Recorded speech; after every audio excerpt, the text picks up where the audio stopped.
pesar de ser una cuenca mediterránea que tiene veranos secos, tiene mucha vegetación nativa que está acostumbrada a estas condiciones.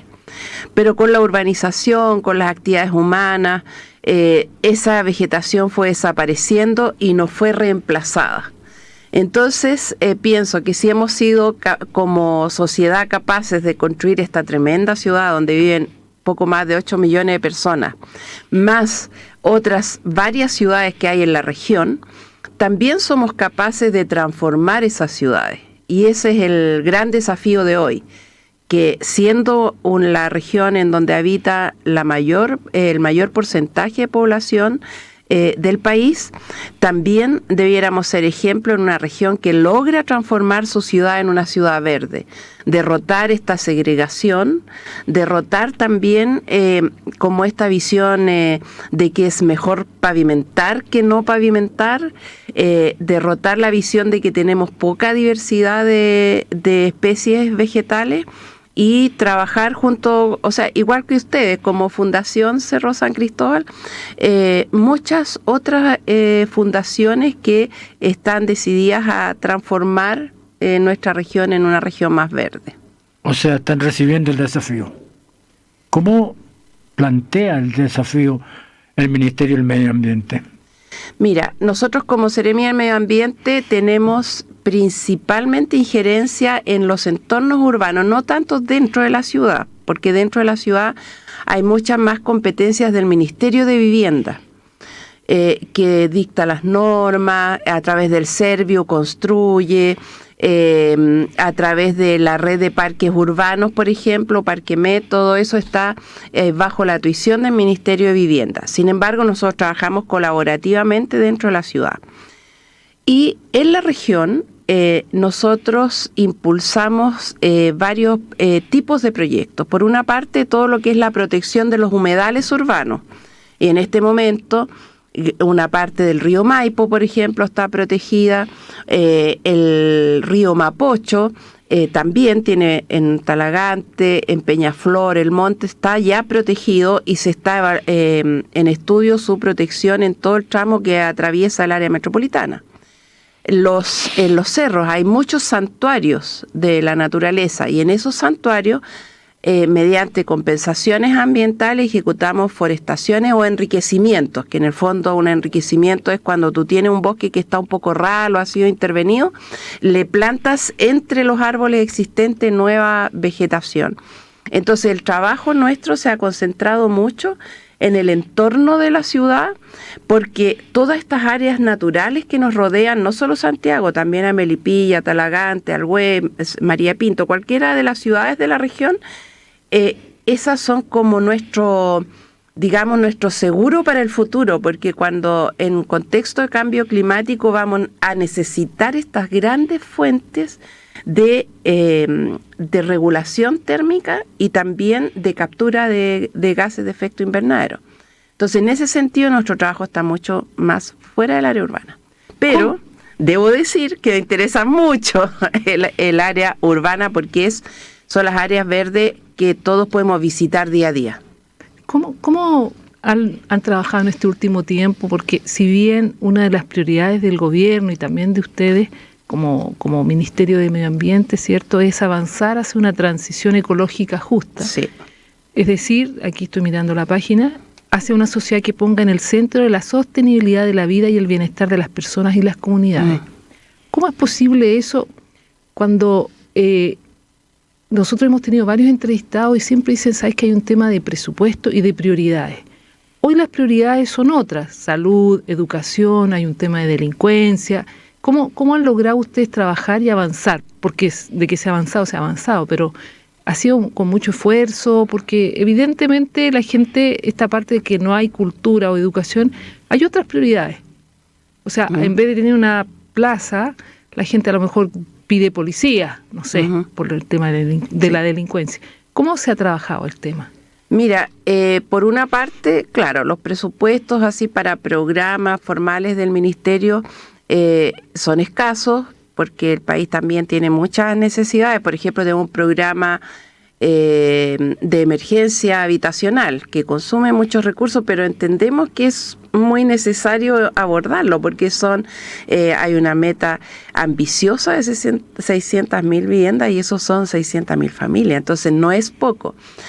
Sin embargo, no solo contamos con los recursos del Estado o los propios del Ministerio de Medio Ambiente, nosotros trabajamos colaborativamente, por ejemplo, con CONAF.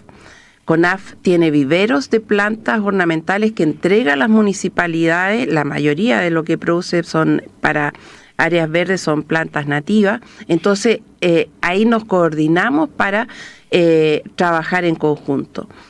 Los santuarios de la naturaleza, que son áreas protegidas privadas, que hay 23 en nuestra región, o sea, es un número importante. En ellas también hay viveros y hay producción de plantas. Y en esas, por ejemplo, un programa muy bonito que tenemos se llama Bosque Escuela. Y es la plantación de pequeñas agrupaciones de árboles en formato de un bosquete de 50, 100 o hasta 200 árboles en patios de colegios de zonas vulnerables. Entonces, uno puede pensar que esa es una acción pequeña, 100 árboles en una escuela en Cerro Navia, o 200 árboles en una escuela en Quilicura.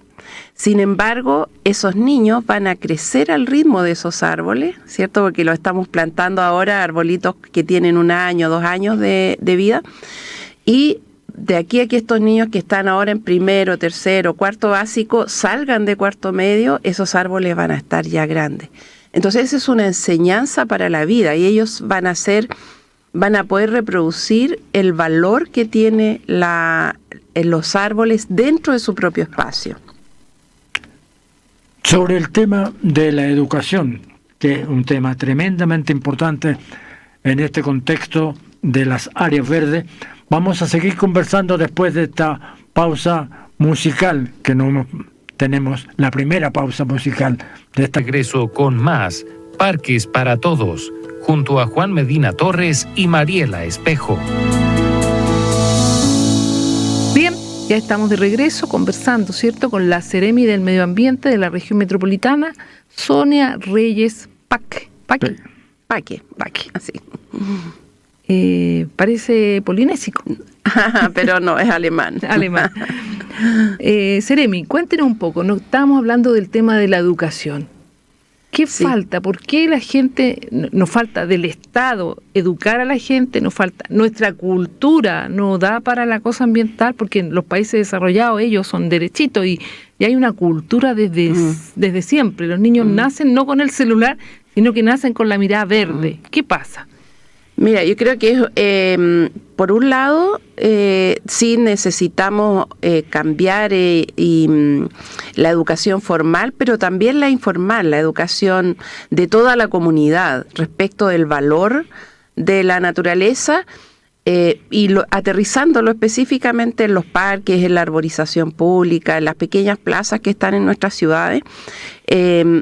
Falta apreciar y un poco apropiarse de esos espacios, o sea, sentir que la plaza que está en mi barrio es mi plaza y en verdad es un aporte, y si a mí no me gusta, digamos, pero hay muchas otras personas que lo usan, principalmente niños, niñas pequeños, adultos, mujeres que van con sus hijos a la plaza para que jueguen un rato. Entonces, hay, es cierto, yo creo, dificultades primero en entender que la vegetación son seres vivos. Esa es como mi primera duda, porque veo que a los árboles en las calles se los trata como si fueran objetos. Hay un cable de la luz, tengo que cortarlo.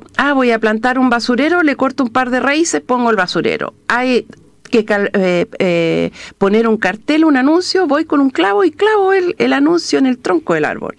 Eso no es posible, es decir, no es un poste, no es un objeto, es un ser vivo. Y en esa comprensión de la vegetación, no solo los árboles, todas las plantas, yo creo que hay un rol de la educación formal. Y es un poco lo que nosotros modestamente tratamos de transmitir con nuestro Bosque Escuela, que es la educación en la realidad, no hacer un dibujo y explicar cuáles son las partes de los árboles. Yo creo que todos en Chile no hemos tenido esas clases de cuáles son las partes de los árboles, la semilla, la flor, la hoja, la clorofila, todo eso lo sabemos. Lo que tenemos que ver es en la realidad cuál es esa parte. Y comparar un árbol, por ejemplo, cuánto crece de un año para otro, cuántas hojas nuevas tiene.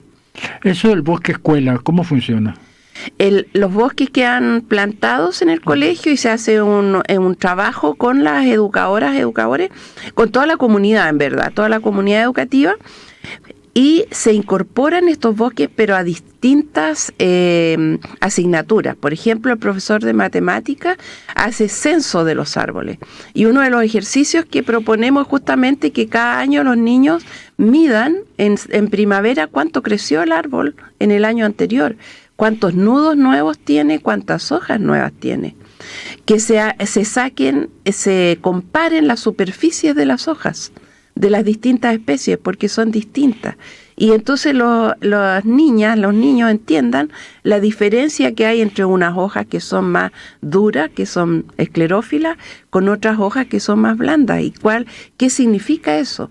Y también lo que queremos, visibilizar son las raíces de los árboles, porque hoy, por ejemplo, a propósito de los vientos que hubo y que cayeron árboles y rompieron los cables y todo el desastre que ocurrió, que por cierto no es culpa de los árboles, pero hoy hay muchas voces diciendo que lo que tenemos que hacer es cableado subterráneo, pero como que olvidan que los árboles tienen raíces, entonces también hay un problema subterráneo. Entonces esa educación concreta para la vida y que yo creo que falta. Y por otro lado, veo muchas organizaciones muy pequeñas, de juntas de vecinos, organizaciones de barrio o de estudiantes, de gente joven, que tratan de aumentar la cantidad de vegetación, de recuperar espacios verdes. Y esas sentimos que hay que darle más voz para que esas mismas organizaciones también puedan convencer a las personas que no se dan cuenta del valor y están dispuestas a cortar un árbol para estacionar un auto. Y eso es justo lo que no tenemos que hacer. Ahora, en dimensión, ¿cuántas bosques escuelas han ustedes creado en este tiempo? En este tiempo creo que llevamos, es que este programa partió este año, llevamos 4 escuelas. Ya. Nuestra ambición es hacer 10 este año. Y por eso le digo que un programa modesto, pero lo que estamos apostando es como el efecto multiplicador, porque son escuelas que tienen cientos de estudiantes. Me parece muy interesante porque resulta que una de las cosas que hemos conversado en Parques para Todos es la relación entre el parque y la educación. Me explico. Por ejemplo, los diversos parques que existen en Santiago generalmente están muy cerca de establecimientos educacionales. Por diversas razones, estos establecimientos educacionales no asisten, no usan el parque como una sala de clases para cosas como la demostrada por usted, en términos de contar las hojas, de ver el tema del tronco, etcétera. Y nos resulta extraño, por decirlo menos. ¿Por qué no lo hacen? ¿De parte del profesorado no hay un compromiso con el medio ambiente? Yo creo que del profesorado particularmente hay mucho compromiso. O sea, nosotros tenemos un programa de certificación de establecimientos educacionales, de certificación ambiental, y ahí los establecimientos postulan con acciones que ya están realizando. No es que nosotros vayamos a enseñar yo creo que sí hay sensibilidad. Quizás hay que investigar más cuáles son esas restricciones. Porque yo concuerdo, todos los niños, todas las niñas a lo largo de todas las enseñanzas básicas, por lo menos deberían tener la posibilidad de ir 2 o 3 veces al parque más cercano como parte de sus clases, a dibujar, a tomar los olores, a distinguir los colores. Si no es que tiene que ser una clase. Yo siento que muchas veces cuando los colegios llevan o los jardines llevan a los niños es solo para jugar, y se olvida esa parte de aula abierta o de sala de clases que tú mencionabas. Eso es algo que tenemos que incorporar a nuestra educación formal y ver cuáles son las limitaciones que tiene. Por ejemplo, yo sé que hay limitaciones para sacar a los niños y niñas del colegio. ¿Por seguridad? Por seguridad y por los permisos de los padres. Bueno, a lo mejor hay que trabajar mucho con esos centros de padres y organizar de manera que sí haya permiso para esa actividad y no se vea como algo riesgoso. O proveer al profesorado de suficientes herramientas o de acompañamiento para que puedan hacerlo. Yo creo que esa es una avenida de trabajo muy importante. Estas materias, disculpa, ¿se coordinan? Por ejemplo, ustedes, la Seremi de Medio Ambiente, ¿habla con Seremi de Educación Sí. o Ministerio? Porque es necesario, o sea, la educación está en todo, digámoslo así. Así es. En este momento, por ejemplo, se está revisando los currículums escolares y hay muchas materias que se revisan. Y una de las cosas que hemos propuesto de la Seremi es que se revise justamente el currículum en relación con la naturaleza, porque los niños, la gran parte de los niños en Chile viven en ciudades, se educan dentro de ciudades, entonces esa relación la pierden un poco. Entonces, incorporarlo en el currículum de manera más activa, no solo como algo enciclopédico. Eso lo hacemos llegar. Por supuesto que hay un trabajo pedagógico y en el Ministerio de Educación saben, digamos, cómo y cuándo. Y también un poco que salga del ramo de relación con el medio, que también impregne otros ramos dentro del currículum escolar. Sí lo conversamos y sí hay ese interés. Yo creo que hay en el Estado, lamentablemente a veces hay como esa estructura burocrática que cuesta mucho mover las cosas, pero yo soy optimista en términos que veo que hay la voluntad. Lo que me disuade un poco a veces es como las dificultades para hacer las cosas, pero también hay que considerar que hay toda una sociedad que está alrededor. Y ese sí también es un punto para mí. Toda la sociedad, todas las comunidades, en todos los niveles, no sé, en el Congreso, los parlamentarios, los consejeros regionales, las consejeras, las concejalías, todos deberían apoyar estas líneas. Entonces, no establecer como dificultades, sino todo lo contrario, pensar desde donde cada uno está, decir, ¿qué podemos hacer para facilitar? Entonces, cuando se discute el presupuesto anual y te dicen, mira, el Ministerio de Medio Ambiente tiene un programa intersectorial con educación que quieren plantar estos bosques, que necesita 1.000 millones para todo el país, no empezar a decir, ay, 1.000 millones, tanta plata, se va a votar. No, todo lo contrario. Decir, ok, va esa plata, pero ¿cuáles son las condiciones? Colegios vulnerables, colegios que están certificados, que tienen el apoyo de su centro de apoderados, que responden, digamos, que se hace transparentemente. Yo creo que ahí falta un poco, en vez de mirar como toda la dificultad que hay en ejecutar algo, decir ya, hay esas dificultades, ¿cómo las corregimos? Porque en verdad el salto es súper positivo. Cualquier intervención en diferentes grupos humanos, yo he estado con grupos de adultos mayores y con grupos de jardines infantiles, en actividades de huerto, de plantación, de recolección de semillas, lo que sea. Eso es algo que realmente alimenta el alma, es bueno para la salud física y mental. Por eso yo sueño con esos parques como más vivos, en donde los niños, los adultos vayan, donde si hay un club de adultos mayores que dice nosotros queremos cultivar rosas, haya un espacio para que cultiven rosas y muestren la diversidad de rosas que hay en el planeta, digamos.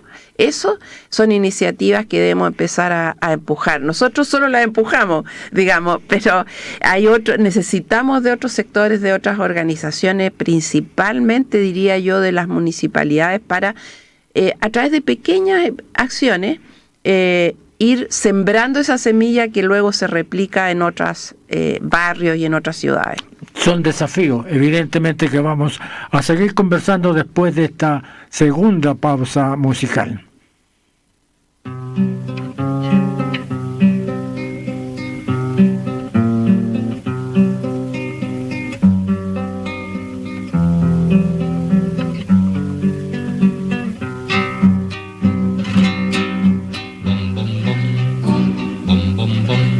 Durmió mi bien con su pena de hombre pobre y las balas en el pecho.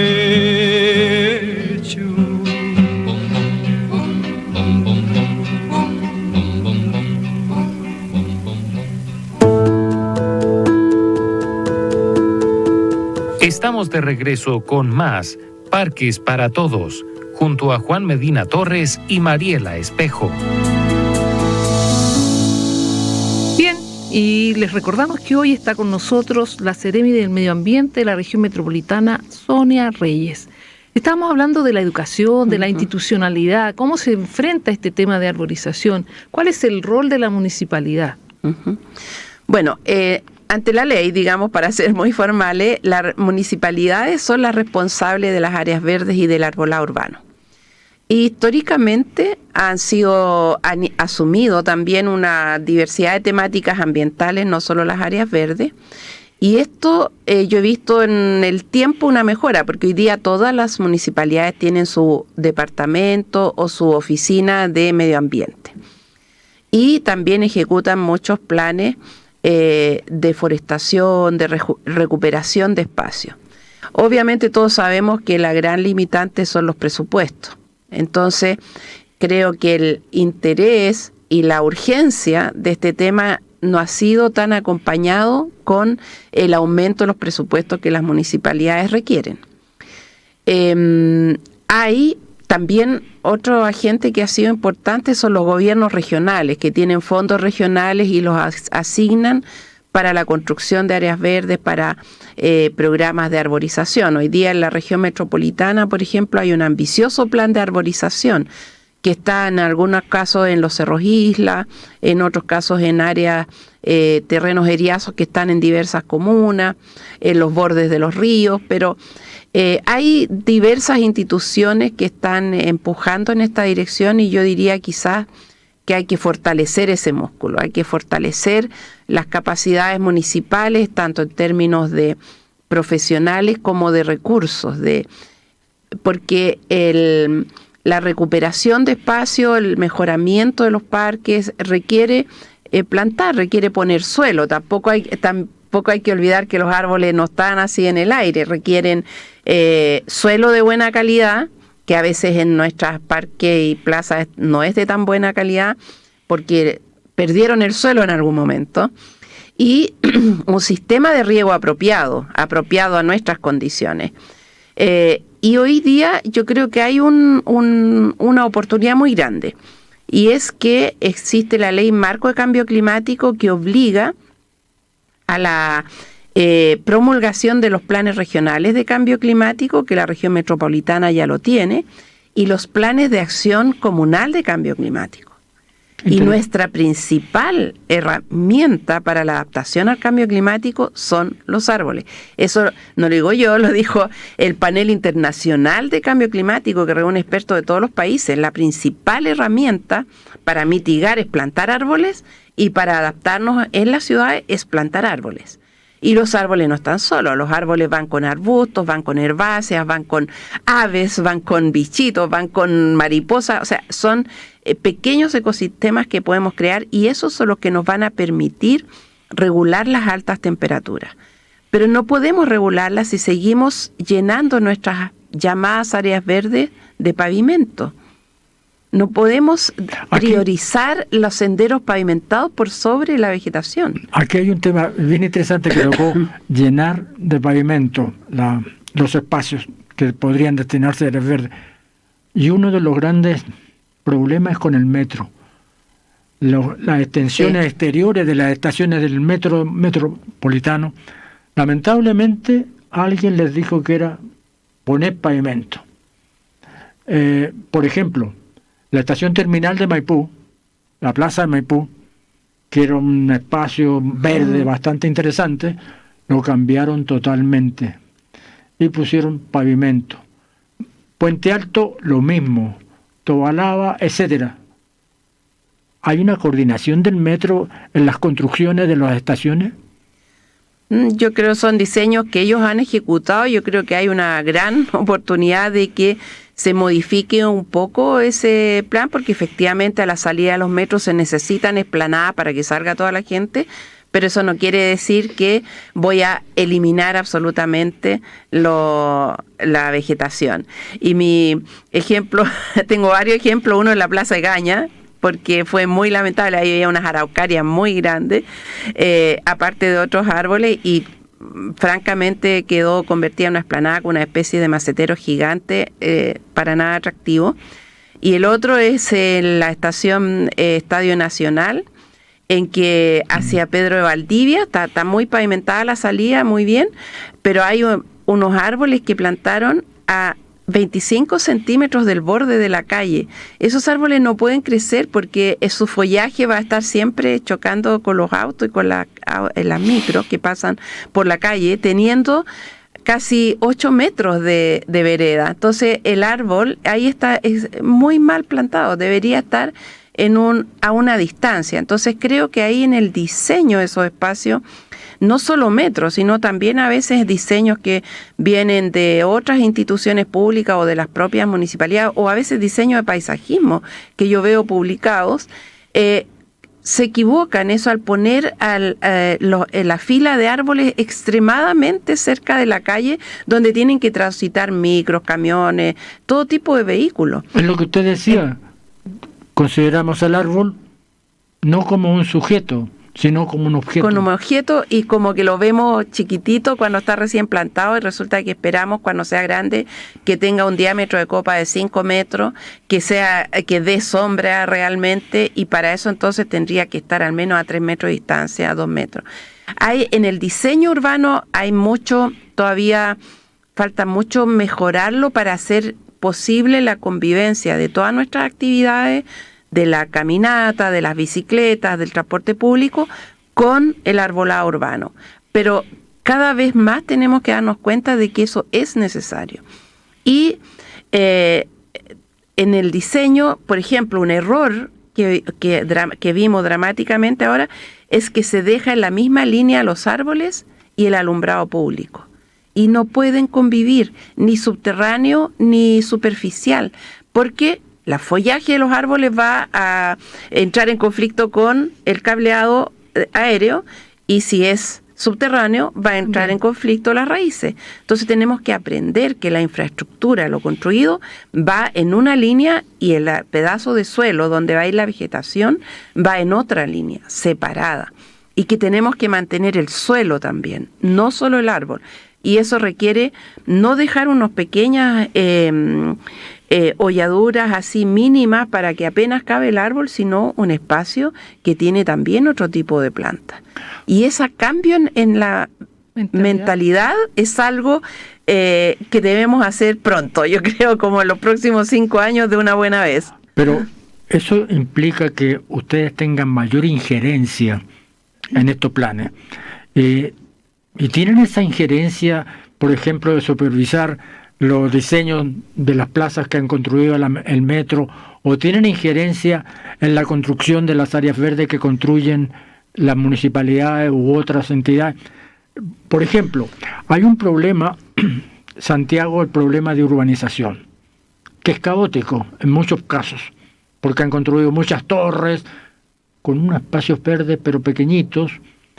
Entonces yo creo que el Ministerio del Medio Ambiente tendría que tener mayor injerencia para ver antes cuáles van a ser los problemas que se van a crear. ¿No? Sí, mira, si lo pensamos en términos de competencia, no tenemos esa injerencia. No obstante, yo había mencionado la ley marco de cambio climático, y esta ley obliga, por ejemplo, a las municipalidades en sus planes de adaptación van a tener que asegurar adaptación al cambio climático, y si la principal herramienta es el arbolado urbano, entonces no solo van a necesitar recursos, van a necesitar asegurar que ese arbolado crezca y efectivamente regule la temperatura. Y también todos los ministerios tienen que hacer planes sectoriales. El Ministerio de Vivienda tiene que hacer un plan sectorial, y si eso implica modificar las normativas o las instructivos respecto de la urbanización, del ancho que tiene la vereda, del ancho de la calzada, eso se tiene que hacer. Entonces, ahí esa es la vía, digamos. Pero debería igual una coordinación, porque en el fondo si cada uno hace su plan y nadie lo ordena, vamos a seguir teniendo árboles a 25 centímetros de fija. No, pero los planes son los promulgan las municipalidades, pero hay una ley marco y en eso sí tenemos injerencia. De hecho, estamos apoyando técnicamente esa formulación. Los planes sectoriales también son con consulta y son intersectoriales. Cuando te digo la competencia, digo, no es obligación mía, digamos. Pero, por ejemplo, con este cambio institucional ambiental, donde, por ejemplo, en el Ministerio de Medio Ambiente se crea el SVAP, está todo el tema de las leyes ambientales, ¿les han reforzado el tema como de supervisar o de meterse más en lo que es la arborización urbana? No específicamente, porque el SVAP está más concentrado en, como es biodiversidad, áreas protegidas, justamente quedó como fuera las áreas urbanas. No obstante, nunca ha dejado de ser una preocupación. Nosotros también tenemos el programa de certificación ambiental de municipalidades. Entonces, a través de eso prestamos apoyo técnico y reforzamos todas las iniciativas que tienen las municipalidades. Muchas de esas tienen que ver con áreas verdes, con mejoramiento de espacios que existen de pequeño o de gran tamaño. Pero eso nosotros lo reforzamos mucho.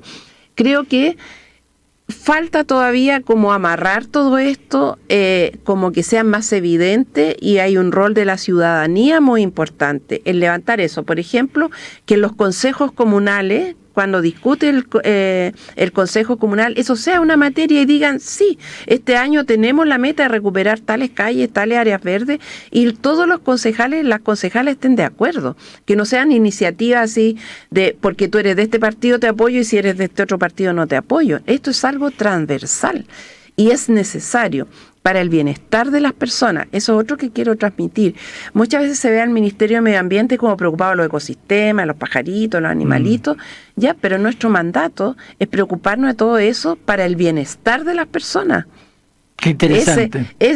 Porque no hay bienestar de los seres humanos si no hay naturaleza. Evidentemente tiene una incidencia tremendamente importante en la salud física y mental de los ciudadanos. Vamos a ir a la última pausa musical de nuestro programa Parques para Todos, que produce la Fundación Cerro San Cristóbal, y que hoy día tenemos como visita a la señora. Estamos de regreso con más Parques para Todos, junto a Juan Medina Torres y Mariela Espejo. Gracias a la vida que me ha dado tanto. Un patrimonio de nuestra música. Así es. Con la gran Violeta Parra. Le dejo el micrófono para que invite a lo que nos estaba contando.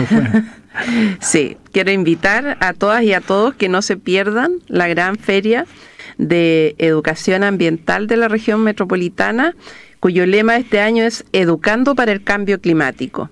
Esta feria se realizará el 28 de agosto desde las 10 de la mañana hasta las 3 de la tarde, y en ella va a haber 40 stands de servicios públicos, escuelas, organizaciones, organizaciones comunitarias, municipalidades que tienen implementados planes o han inventado en algunos casos y en otros casos aplicado acciones y proyectos que van a contribuir a la mitigación y a la adaptación al cambio climático.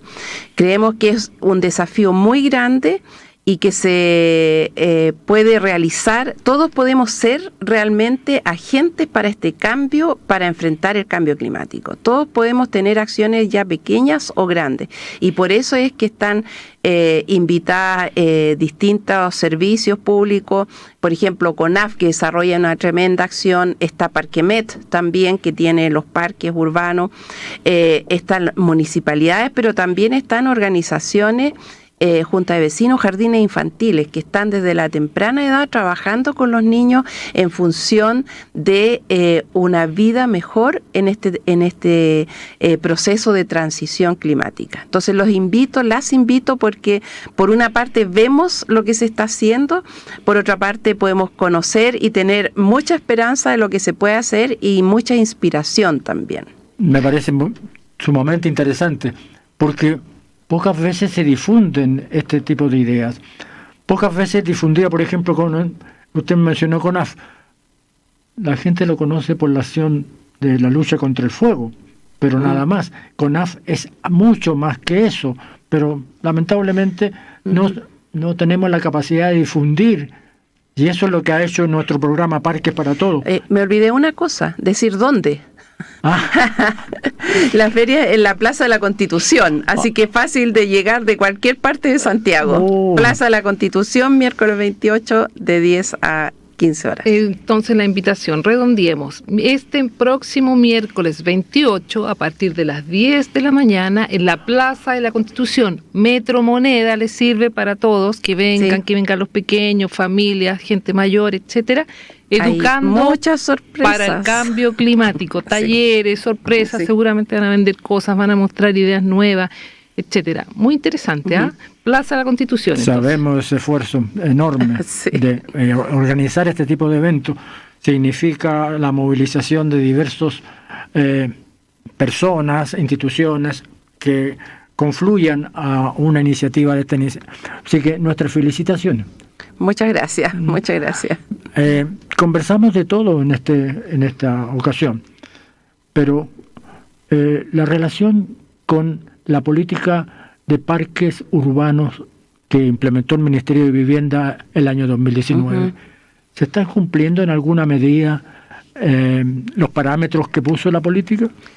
Yo, de lo que yo conozco, sí se ha estado avanzando muchísimo porque hubo una gran preocupación en poder implementar los parques justamente en el contexto de cambio climático. Entonces, y de asegurar su mantención posterior, porque es un trabajo que hay que hacer a lo largo de toda la vida del parque, digamos. Entonces, en ese sentido sí se ha reforzado mucho.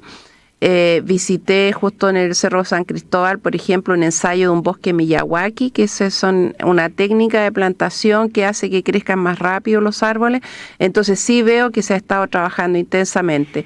También estuvimos en una capacitación respecto al cambio climático y el manejo de los parques urbanos ahí en Bosque Santiago.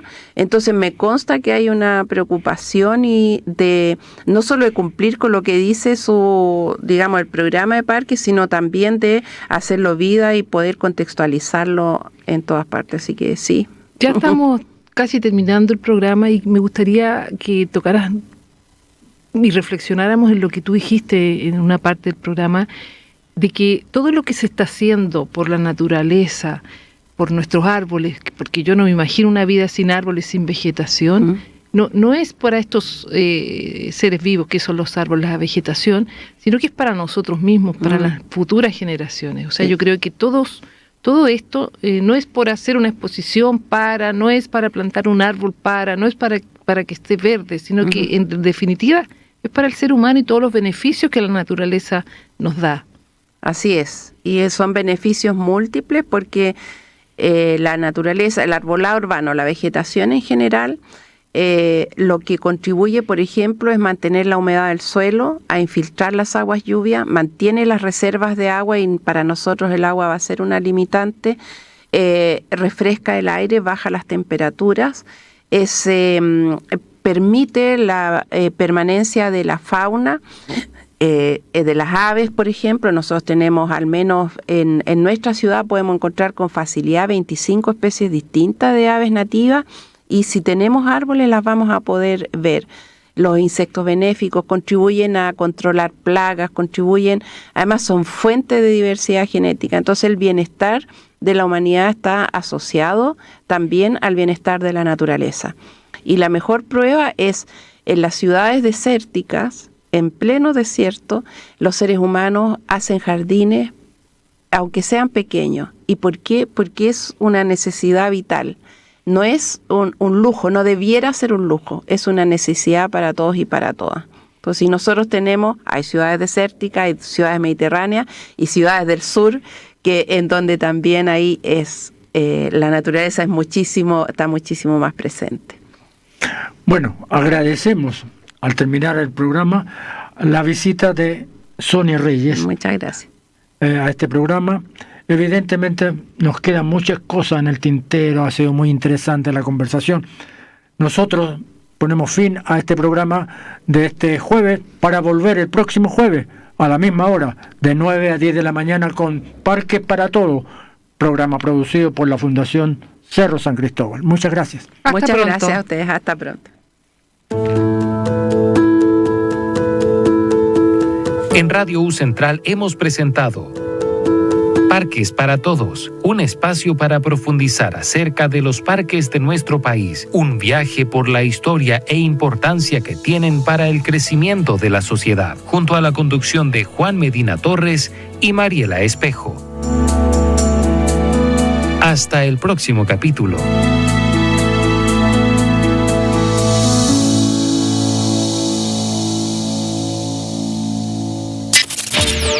Éxitos de hoy y siempre.